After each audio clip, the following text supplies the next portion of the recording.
You're listening to Ecto Portal, a journey into the unknown with Anthony Anderson and Verna Wilson. I hope that you are seated comfortably with the light turned down and the curtains drawn.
Hello and welcome once again to another journey into the unknown, the unexplored, the unexplained. Welcome to Ecto Portal. I'm Anthony Anderson, your host. I'm here with my co-host, Verna Wilson. Tonight's show is the Green Children of Woolpit. Yep, it's an interesting name. When I've told people what our subject's going to be for this week, I got some funny looks, just like you did. I did. They're like, "Who's going to be on the show?" I'm like, "The Green Children of Woolpit." And they're like, "Only on your show would I ever hear that answer." Right. They're like, the what of what? Who? Yeah. And I'm So like, all you have things, to listen. all things green tonight, folks. Let's go start off with the basic premise and then the story. The legend of the Green Children of Woolpit concerns two children of unusual skin color who reportedly appeared in the village of Woolpit in Suffolk, England, sometime in the 12th century, perhaps during the reign of King Stephen.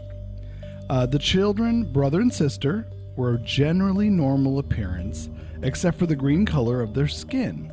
They spoke in an unknown language and would only eat raw broad beans. Eventually they learned to eat other food and lost their green pallor, but the boy was sickly and died soon after he and his sister were baptized. The girl adjusted to her new life, but she was considered to be rather loose and wanton in her conduct. After she learned to speak English, the girl explained that she and her brother had come from St. Martin's Land, a subterranean world inhabited by green people. The only near contemporary accounts are contained in William of Newburgh's Historia Rerum Anglicarum and Ralph of Cogshall's Chronicum Anglicanum, written in about 1189 and 1220 respectively. Between then and their rediscovery in the mid-19th century, the green children seemed to surface only in passing.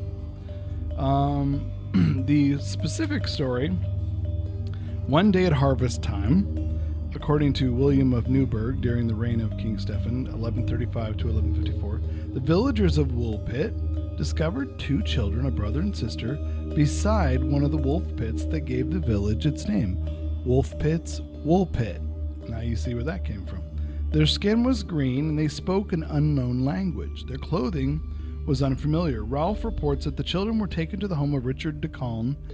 Ralph and William agreed that the pair refused all food for several days until they came across some raw broad beans, which they consumed eagerly. The children gradually adapted to normal food and in time lost their green color. The boy, who appeared to be younger of the two, became sickly and died shortly after he and his sister were baptized. Now, after learning to speak English, the children, Ralph says just the surviving girl, explained that they came from a land where the sun never shone and the light was like twilight. William says the children called their home St. Martin's Land. Ralph adds that everything there was green. According to William, the children were unable to account for their arrival in Woolpit. They had been herding their father's cattle when they heard a loud noise, according to William, the bells of Bury St. Edmunds, and suddenly found themselves by the wolf pit where they were found. Ralph says that they had become lost when they followed the cattle into a cave, and after being guided by the sounds of the bells, eventually emerged into our land. And according to Ralph, the girl was employed for many years as a servant in Richard de Collin's household, where she considered to be very wanton and impudent. William says she eventually married a man from King's Lynn, about 40 miles from Woolpit, where she was still living shortly before he wrote, based on his research into Richard de Collin's family history. The astronomer and writer Duncan Lunan has concluded that the girl was given the name Agnes and that she married a royal official named Richard Barry. So that's the actual story. I know there's variations. Now, what makes this the reason I took a great interest in this story, besides the unusual subject, is what makes this story different than an urban legend is that it's actually recorded in the village archives. And the children, their names, and what they were doing and who they were are recorded in the village records as real people. Yeah. So you can't say, oh, it's just an urban legend because there's no trace or record of them. Right. Because this has actually been recorded and talked about. And it's, even though it's still a mystery. I mean, these were two monks who were very religious, of course, and they didn't just record anything. I mean, monks, have a lot of hard work to do. They used to memorize and record long passages. They're copying. They're reprinting passages and scrolls to save and preserve, to make a copy of. I noticed that happened a lot. It happened a lot, and they usually would make copies of events that for kings and patrons to record something of importance. So one of them was Ralph, as you said, Ralph of Coggeshall, who in 1207 he was the abbot of a Benedictine monk abbey. He was the abbot of a Benedictine abbey in the village of Coggeshall. That's in Essex. And the other one was translated into English from the original Latin by Thomas Cately in his own book. The passage was translated into English in the original Latin by Thomas Cately in his own book, The Fairy Mythology. And I don't know why he's calling it a mythology when it's actually in the village records, but you know how rational they try to get about these things. And the other scholar, also well-educated, was an Augustinian monk from Yorkshire, known as William of Newburgh, as you mentioned. Yeah. And these monks did not record. Yeah, I would think they wouldn't waste their time. No. I mean, it had to be important enough to somebody wanted to write it down in an archive. Right, because it was unusual enough for them to take their time, record it, and actually take care of these two children. Now, you would think if you wrote it down in an archive, let's say you didn't believe it, but you wanted to document the event and the hysteria of people who maybe thought they experienced it, you think that would have been written a lot different. Right. You know what I mean? More skeptical, but maybe documented what the people did, what they said, what they saw, what they wanted to do. But none of that is really there.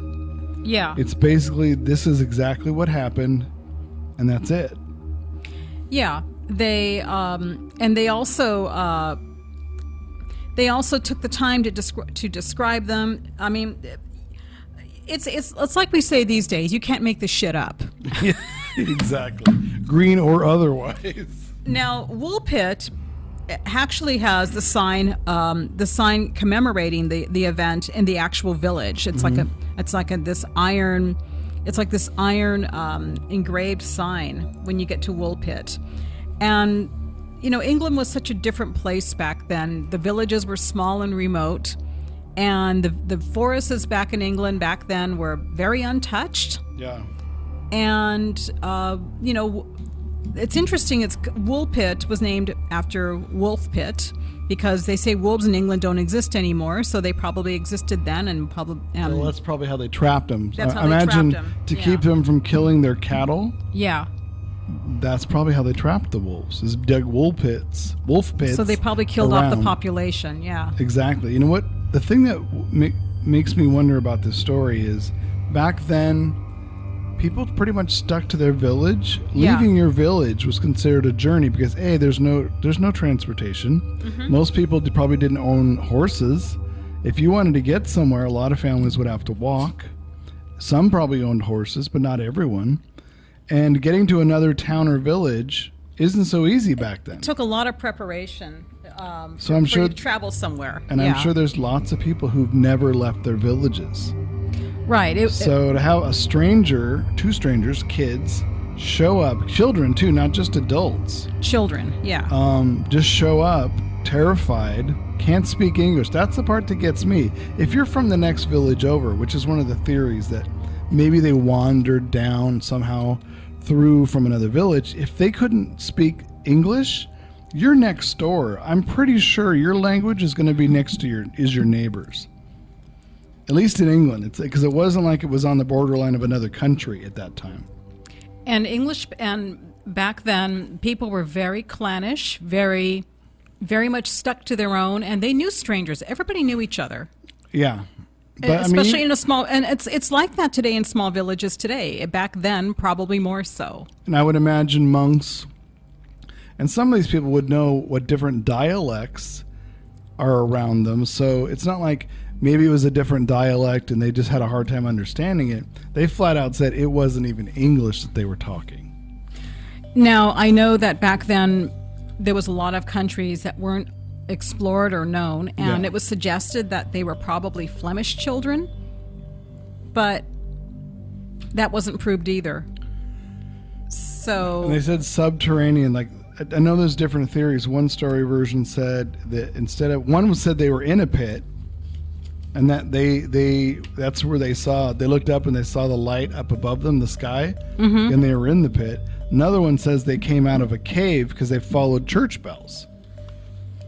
And they're saying, well, they came out of a cave and that their land was subterranean. Now that makes you wonder, maybe there's still places in the earth we're not aware of that are subterranean, that people, who knows, maybe they do live there. Look at parts of Africa or South America where they find entire tribes who exist in like their own bubble. in remote mountains, remote places. So that you can't tell me that stuff couldn't have existed then, because it's a lot different now, I think. But in the 11th century... In the 11th century, there were probably a lot of unexplored places that nobody really knew about. Now, this is only according to your belief, but the world was very young back then. Forests, like we said, forests were very dense and untouched. And if you believe in energy spots, or if you believe that there are like a vortexes, England is full of stories about them. If they're full of stories about them in Glastonbury, parts of the south of England, and all over the place. That's where they build, the stone circles and places. They build them near where there's supposed to be energy spots and vortexes.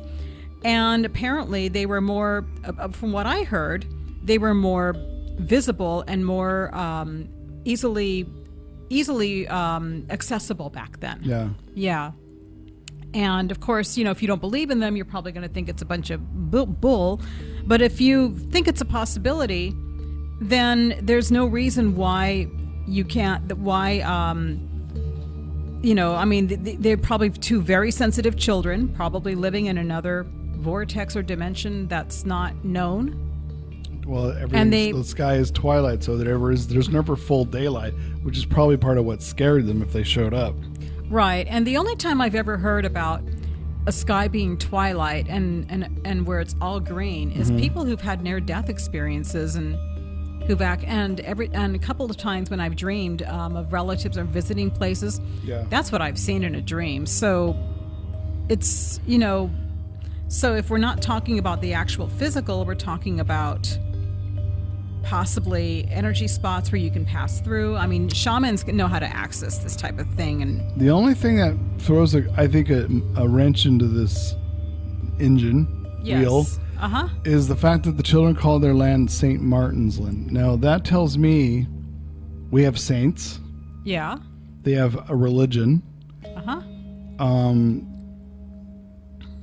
Maybe, and this could happen too, you have a bubble cult of people who live in their own little community, have their own little language, and have never been out anywhere else, and these kids just did wander out. It could be very true. I mean, they could have been from a very remote place that nobody's been to. And Like a weird commune or something. Like, yeah, exactly. No, I believe that too. I mean, it doesn't have to be interdimensional or whatever like people think. It can be a physical place that nobody knew about. And, people settle in their own villages, their own places, remote back then. Yep. And, I mean, St. Martin's to me was probably a translation. Because who knows in their original language what it was originally, what they knew. And that could have been, because they said that they didn't find that out until the girl was able to learn English and was able to tell them. Right. So maybe that was her interpretation of where she was from. Yeah. Like she has no name for it that they would understand. So she said it's St. Martin's Land or St. Martin's Land. You know what gets to me about the girl? I read in several articles where they say she was really loose and wanton. I'm like, what made them think she was loose and wanton? Did she act like a flirt later when she got older? I don't know. That's a good question, especially when she got married. I hope not.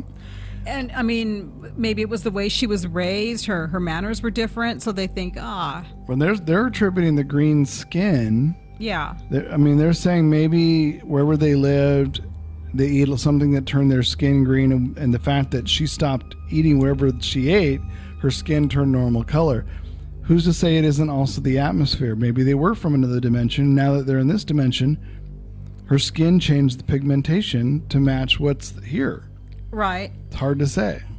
Right, and apparently they seem like two healthy children, except for the environmental differences. And although I thought it was funny that once they were baptized, that's when the brother died. It's like, what did that do you in? What did that do? I thought about that too. Yeah. Hello, we have a caller, Jillian. Hi, how are you? Good. Hi, Jillian. How are you doing? Hi, Verna. Wow, so good of you to call in. I know, all the way from Sacramento. New fan. Oh, boy. We're really spreading around, aren't we? Yeah, What are you doing right now, I've been Jillian? listening intermittently because I'm at work, and so I haven't been able to listen totally to what's been going on. I've been grabbing pieces of it, but this is something that I'm really interested in, and when you told me about this show, I was really excited to tune in. Oh, that's very cool. So what have you gathered that that you like about the story so far? Well, like I said, I haven't been able to pick up as much as I would have liked to. I would have liked to have been listening straight through. But this whole medium, this whole kind of thing that you do, it really interests me. You know, you and I kind of had a little thing when we went on a road trip recently. Yeah. We had something to talk about. Yeah, we met in Sonora, me and Jillian. Yeah, she was helping out with the band that my sweetie is part of. And we met and we started talking, and we got to talking all about supernatural topics, and here she is. Cool. So you said that you said that the hotel you stayed at in Sonora was haunted, correct? Yes, Gun House Hotel. We stayed across the street, and I guess it used to be like a mental hospital, and then it was like a VA hospital, and one of the rooms that we stayed in was one of the original rooms, and there was like a little wheelchair in the courtyard right outside our room that was from the original use as hospital. So yeah, you could kind of, get a little atmospheric. Now I know that they tension usually probably there. try to make the hotel very nice and but you felt any leftover energy, you think?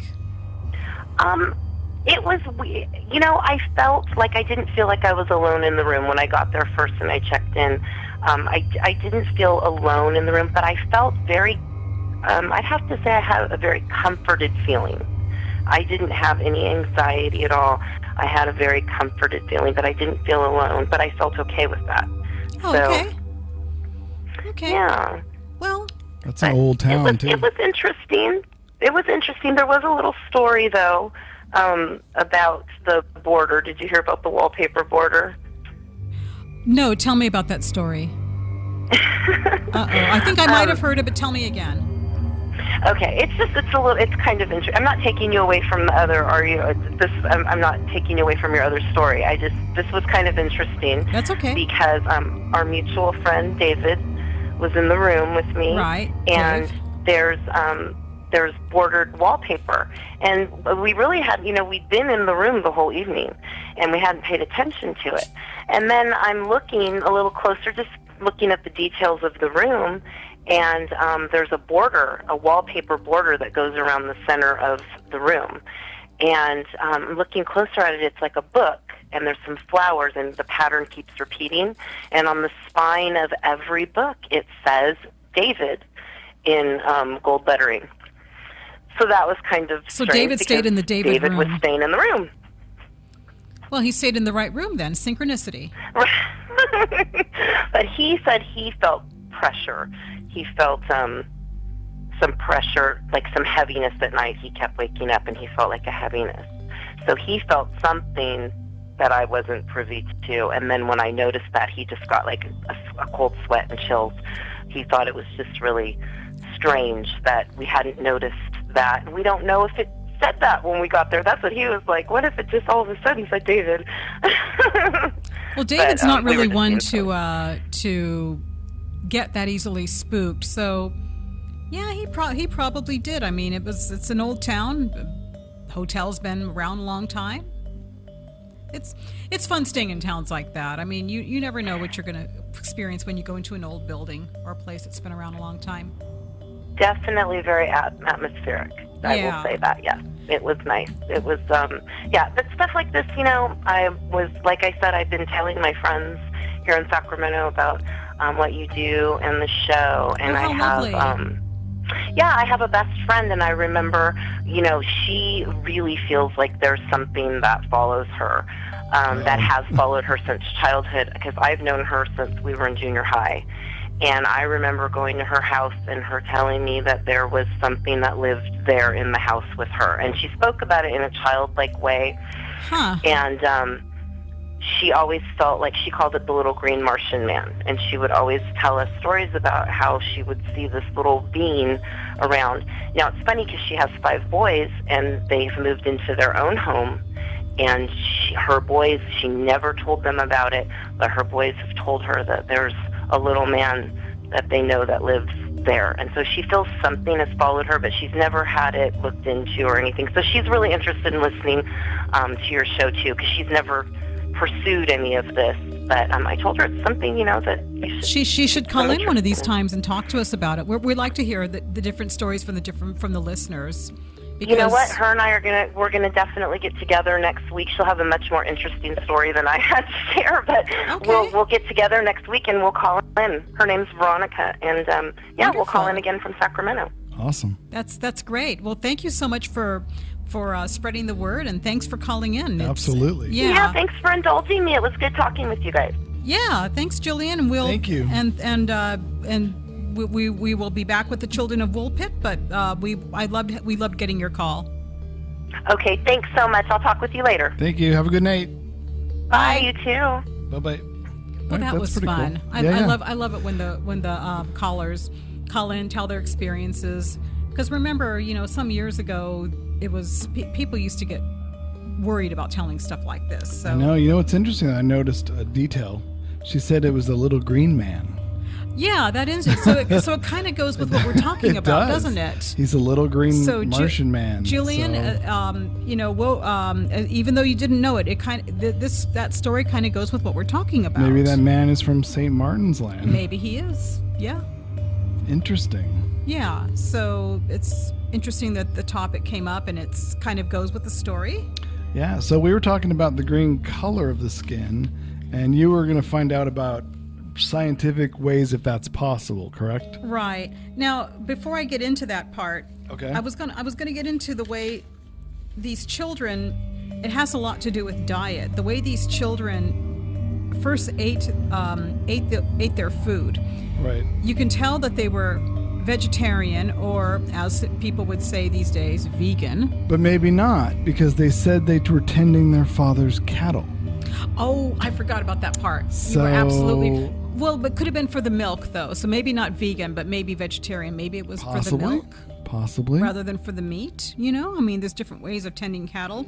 Yeah. But, they talk about when when Sir Richard and his staff brought into the house some raw bean shoots. And to everyone's surprise, the kids immediately made it clear, but that this is what they wanted. So Well, no, when they came in with the bean sprout shoots, they were empty. There was no beans in them. They cried. Yeah, and They so were crying. Yeah, they were crying. And then somebody brought in the beans, and they were just lit up like a Christmas tree. They were and like, they were eating "Woo-hoo! Here's something the good we stuff." can eat. Yeah, and they ate it like crazy.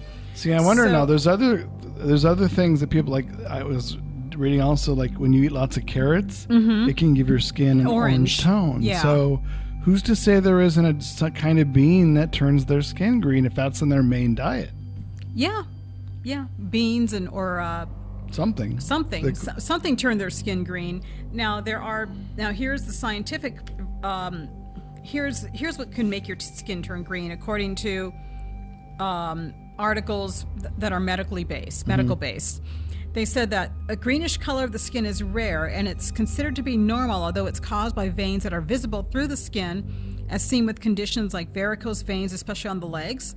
And they said some people have visible veins that others, particularly on the face and the hand and feet. And the veins, they said that green veins that make the skin look green are more visible in light-skinned individuals. So maybe these kids were light-skinned. Who But knows? I've never seen anyone have that many veins to make greens. I know what they're talking about. Right. You can see that. Now, they also say that it can be an infection caused by bacteria, like a slightly bluish-green tinge or a green discoloration of an infected nail. It's called, I'm going to say the word very badly, Pseudomonas aeruginosa. Pseudomonas aeruginosa. It's an infection, a skin infection.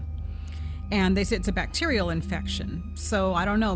Did these kids have a bacterial infection? Who knows? It's possible. I know also yeah. they said to turn your skin blue, a lot of people who are around lots of silver, maybe natural silver, if they ingest it, if it's in the land, if it's in their food that grows in the dirt, that can have a blue hue to their skin. Right. Now, whether the blue mixed with whatever came out green or a mix of the both, it's hard to say, because I could see people looking at bluish and thinking green. You know what I mean? And they mentioned that another condition called for blue skin called cyanosis. It's a blue to purple discoloration of the skin, and they say due to reduce hemoglobin levels, the component of red blood cells that carries oxygen. There's a number of different causes of cyanosis, and that's what makes the skin turn blue. But they also mentioned copper or silver jewelry can make the skin turn green, but not all over. I mean, I've seen copper and silver jewelry. I've seen people wear bad quality jewelry and their skin turns green or whatever. But it's I've not seen like, it with copper. I've seen it with just real copper jewelry. It does do that. It But does you really do have to that. wear it a long time. And Right. it's only where you're wearing the jewelry. It's not like your skin turns it. Yeah. But I also noticed that you got to wonder if it's a combination of the foods they're eating. And remember, they said there is no sunlight. It's always twilight. So lack of vitamin D, lack of sunshine, and this It diet. can definitely have an maybe it changed their pigmentation of of- their skin. yeah. I still can't explain the language, the fact that they spoke a different language. Yeah, that part is a little hard, unless they were immigrant children with immigrant parents. Somewhere completely different that these people did not know of. Right. Literally. Yeah, because I mean, people land You can still somewhere and- travel. you can still travel. People land somewhere they settled, and you know, and kids like to explore. And maybe they went through the cave, and they're like, "Where are we?" And they were unfamiliar with the language, and I mean, that's possible too. what's interesting is that it was religious monks and orders who took care of them, but they were kind of considered the counselors of the day. Whenever people were in trouble or they needed help, they usually turned to the religious orders of the Well, day. it said that family took care of them because that family is the one that hired her to be a servant for them. Well, that was when they got older later, but I mean, when they first found them, Oh. I think it was a couple of I wonder religious. if they hid them away from the people who are like, because I'm sure you had people freaking out going, Satan, demons, evil. That's another thing that surprises me about this story was that people were very superstitious back then, and they Yeah. were anything that was considered different or odd, they usually pointed the finger and said, Like it's a bad omen. It's a bad omen. They're Our crops will fail. Yeah, our crops have failed. They're sent by the devil or something like that, or they usually refer to one thing, like the church lady would say. Satan. Yep. Mm-hmm. So I'm surprised. I mean, I'm thankful for them that nobody pointed the finger and. Yeah, I can imagine what they would have did to them if they did. Yeah, I mean, I'm glad that for the two children's sake, nobody pointed the finger at them, because in that time you had to be careful. And they said their clothes were made of a strange material. Mm-hmm. That's all it ever says. Nobody has any other details than that, which is too bad. I kind of wish that they kept the children's clothes just because like they could under have a glass, them. Under a glass, or under a case or something to be tested later, because. You think the monks would have kept that stuff? Yeah, I know monks are good at keeping but records. Who's to say it didn't get stuff. destroyed or burned or? Yeah. I mean, think of England. We've gone through a lot of devastation. And who knows? Maybe they tried to ask these children, where is this place, and maybe they've tried to find it, and maybe the kids were too freaked out to give them proper directions. Well, if they don't know where they came from, it's like, we don't know how we got here. We know where we're from, but we can't tell you how to get there.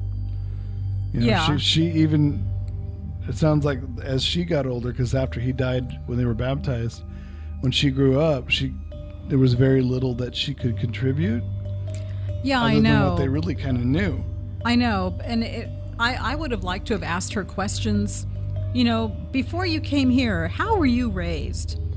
What did it look like? What do you remember your parents? Do you remember? What are your parents' names? Because they did remember. They did say they had parents. What did you eat? What color were your foods? Yeah, things like that. Asked lots of questions. Exactly. Even when she was older, I would have.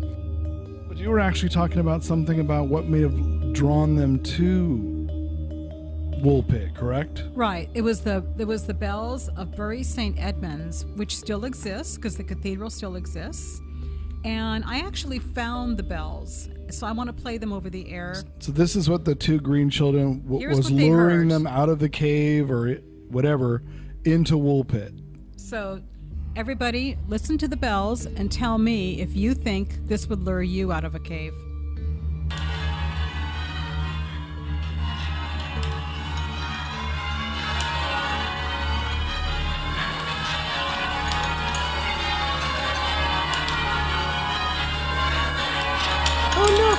Look, I hear bells. Let's go that way. Yes. Where are they coming from? Why are we speaking English? I don't know. We're awfully green.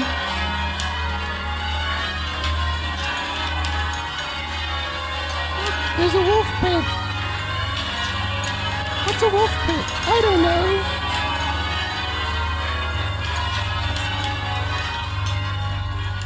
So that's the bells of Bury St. Edmunds Cathedral, and that's what these children heard. And that's like a nearby village, right? That's a nearby, that's by the nearby village. It's near Woolpit. So you got to think that if that was playing, but who's to say that wasn't just playing at the same time that they were wandering the cave, and that made them come out of the cave? And I wonder if, I mean? this is the Bury St. Edmunds Cathedral that was around back then. I don't know if the bells sounded different back then, but it's the same bells apparently.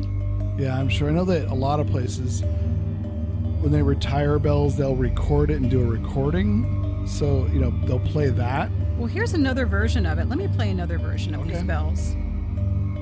So let's see if Did this lure you out?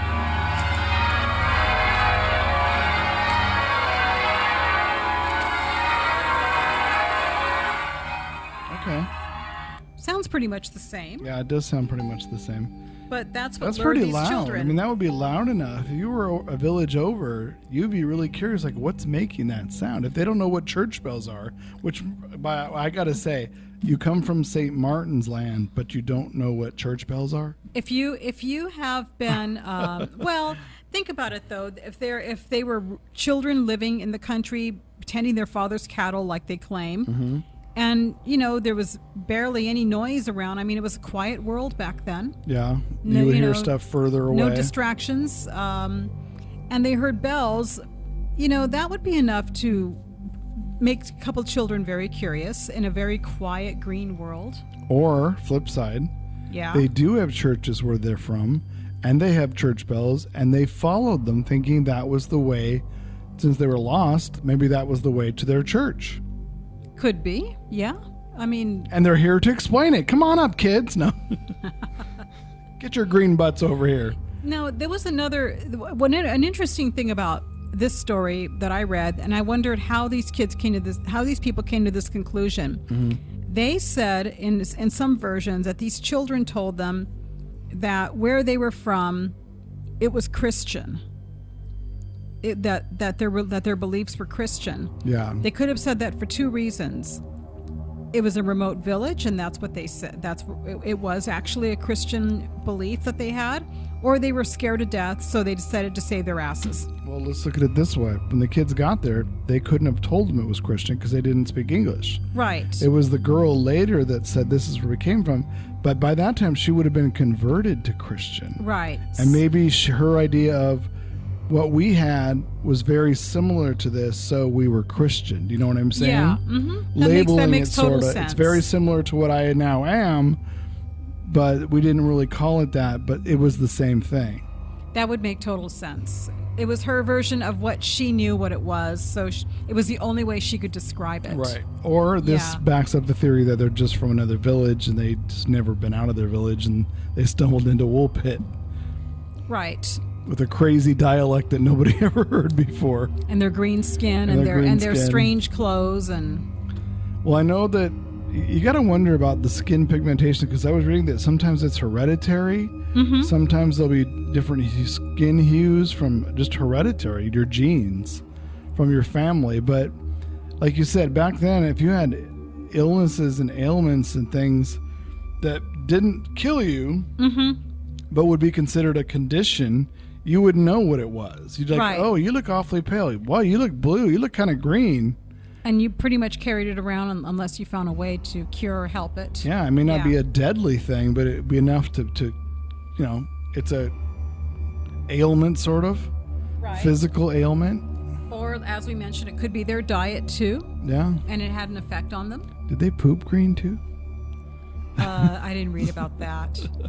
But I thought only horses did that. Pooped green? But no, horses do. You notice that about horses when they eat a lot of grass, their poop has green in it? Yeah, I don't check out their ass while they're pooping, but I have seen poop, horse poop. Horse poop is And kinda, cow poop too. I've seen Yes. green cow poop. Tonight's show, animal green poop. Well, we're just trying to give an example. Yeah. I mean, not that I go around. How would you freak out if you were in a village, forget it. if you were in a village in 1100, whatever, 27, Yeah. and you saw two kids come out of the brush, completely green skin, scared out of their wits, started screaming at you in another language, what would you do? Well, I would probably,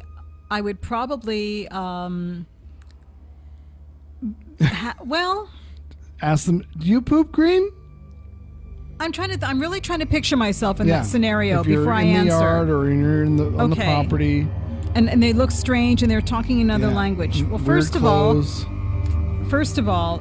since they're children and they appear to be harmless, but upset. but upset, I would probably come up and be at a safe distance because I don't know them, and I Yeah. would say, "Can I help you? Who are you?" And they don't understand you because they Where don't are you speak from? English. And then I would do what probably these people did. I would get somebody who can help, like the clergy. They got the clergy, obviously, and somebody who can take them in and question them. That's obviously what these people did. They brought the clergy brought them in, and they started to talk to them and try to get information. I know that one of the books this was in, it was sandwiched between other scrolls by the clergy at the time that were documenting unusual events. One of them was they had found giant teeth in a village. That was one of the stories before or after this one. Really? And the other one, I don't remember what the other one was, but obviously it was a collection of scrolls about strange, unusual events that happened in these villages around. Things that were found, things that happened. So it was collected with other ones, and in the 60s, I think they reprinted that book as well. So These scrolls were collected and then they reprinted again. And that's what makes it different. Like I said, that's what makes it different than an urban legend. Yeah. Is that these are actual village archives. They're not just people telling stories because they heard or saw something. Yeah. And I mean, if it was a fictional story, it probably would have died out hundreds of years ago. Right. And a story Thousands. like this, you can't make this shit up. Well, you probably could. You probably could, but you know, I mean, they always say truth is stranger than fiction. Remember Curly and It'd be cool to find the descendants of her. Right. I always think of Curly in the Order of the Court, and if anybody watched Three Stooges, where it goes, truth is stranger than fiction, Dudgy Wudgy. Yeah. But if they found descendants of her and did DNA testing, see if it has anything anomaly in it. That would actually be a good idea, to go back to Woolpit, find her descendants, and do some DNA testing. Test. Yeah. You know, we should contact the people in Woolpit and tell them that. They probably already thought of it, but... No, they haven't. How do they you would know? have done it. How do you know they haven't? Because they would have done it already. How do you know they haven't? She doesn't, folks. Well, you know, Anthony... So what, do you wander around looking for green people? Well, are you related to that girl? What was her name? You know, what was her name? Agatha? I might just actually contact Woolpit City Hall and say, have you thought about finding her descendants? Well, why don't you ask for her descendants? Why don't you contact them? Where do I find? Okay, if Woolpit. I can find them, Woolpit. Okay, fine. I'll find them in Historical Woolpit. Society. You know, that's a good idea. There you go. Verna's on a new quest, folks. Now I'm on a new quest. To find the green woman I'm going of to find her Woolpit. descendants. Mm-hmm. We're going to ask them and say, have you thought about getting a DNA test? What does it say? Yeah. You know, or and the DNA Ancestry.com, 21andMe. See where it says you you're know from. What would be a good idea? Besides, if because I might call one of their descendants and they'll say, "Who is this crazy lady?" But she's gonna say, "Is your poop I green?" could just type in her name, type in Woolpit, and then see if her descendants come up. They might still be alive, and they might actually talk about it. You probably find an article. Someone might have already done some of it. You just have to find out more from that point. Like look up ancestry from and name her name and the guy she married. I haven't read anything. I tried finding that out. If anybody's had any more information, I haven't seen anything. Don't you think they would have Have printed? you looked for ancestry from those two names though? No. That's what you need to look for. Not this, but her Okay. name and his name that she married. Okay. Well then, you know, folks, there's going to be more to this story. Dun, dun, dun. The children of the children of the children of And the children I of am not Woolpit. above contacting the descendants and saying, "Hey, you know, have you thought about seeing what you really are?" That's a great come on. Who could turn that down? Who are you really? Yeah. Do you know you could be related to that green Well, they chick? say, who is this crazy lady with a radio show? She wants to find out who we really are. She thinks we're from that chick on Woolpit, man. You never know, though. You never know. They might be flattered that we contacted them. Would you contact them? Why do you have to leave it only? If I knew it was true. I mean, you have to leave it to me only? I mean, you can contact them too. I don't know. It's a big stab in the dark cave. I love stabs in the dark because you never know what's going to come out of it. Well, then this one's right down your alley. Isn't that what we're aiming at? Yes, it is. Okay. All right, folks, that's our show about the green children of Woolpit. Obviously, it might be to continue. We'll see what Verna comes up with. Yeah. All right, folks, so until next week, talk to you soon on Ecto Portal.